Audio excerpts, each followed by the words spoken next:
So ayun, dahil nga sa eto nga yung take-out nung mag-family reunion, eh, di eto ang naging umagahan. At habang ako nga rito ay nagkakape ay bigla ngang tumawag itong si Matilde, ayan. At dito nga ay makikita ang mga sinaron ay kinakain din nila, ayan.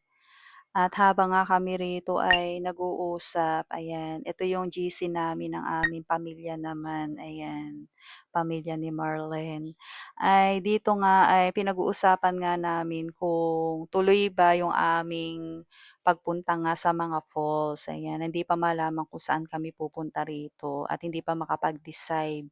Dahil nga ito si Matilde nga ay uuwi na nga siya ng Dambu pagkatapos nga rito kumain. At dahil nga sa hindi pa nga rito nasagot si Andrea, kaya eto, ay naantay muna namin na sumagot siya sa tawag, ayan. At ang sabi nga ni Graciana ay dun daw kami sa Bukal Falls kasi talaga daw maganda daw dun, ayun. At dahil nga si Matilde nga ay pagod, syempre siya nga yung una nag-e-edit ng mga ganap nung reunion, kaya sabi niya uuwi na lang muna daw sa Dambu at meron pa siyang ibang iintindihin. At dahil nga sa nakulitan na kay Graciana, o ay di eto na nga, matutuloy nga ang aming pagbubukal Falls, ayan. At hindi nga daw muna niya iintindihin ang mga kanyang iintindihin, gano'n. At pagkatapos nga niyan ay eto nga si mother, eh, sabi niya, eh, masarap nga daw yung dinuguan at nakalimutan nga daw ilahad. Kaya ayun, pinagte-take out na nga laang. O ay di ayun nga yung naging umagahan nga namin. At dito nga ay waiting pa rin kami kung sasagot nga si Andrea kasi nga ay busy din. Siyempre, lahat naman tayo ay busy, gano'n. So, maglalaba nga sana ako ngayon kasi nga ay araw nga ng Biyernes. So, dahil nga sa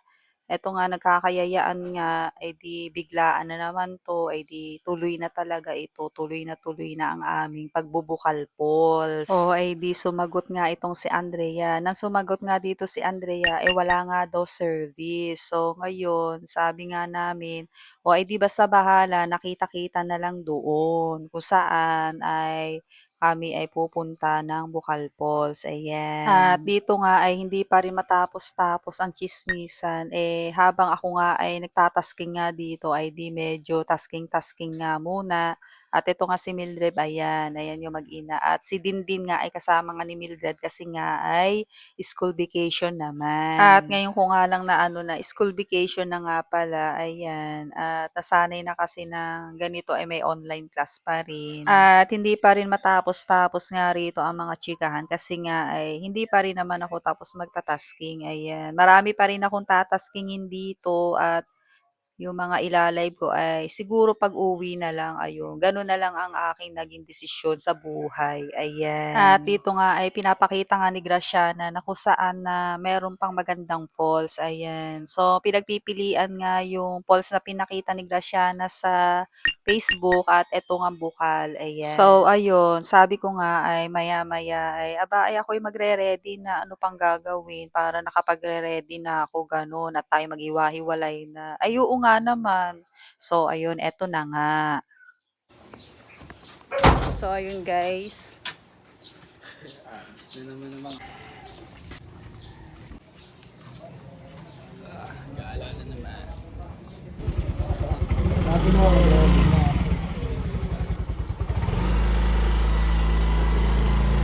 Nakalimutan ko yung ano niya, ano. Ano? Na magsusuplado ganito na lang.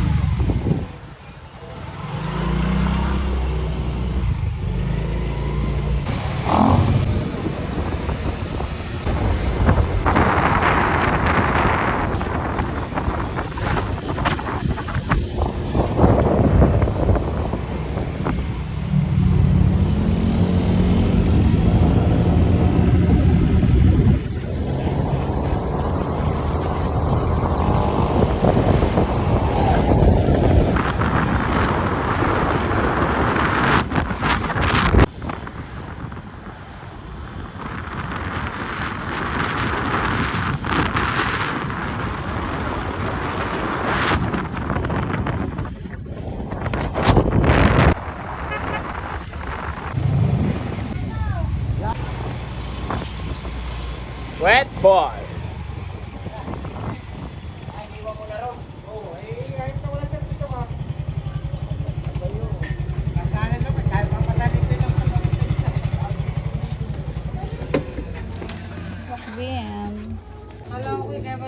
Si sasama si Ana!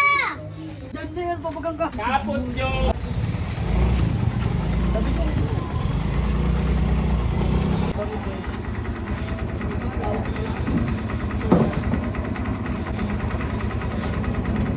So ayun, fast forward na tayo dito at eto ngang si Graciana ang magiging driver ng tricycle, ayan.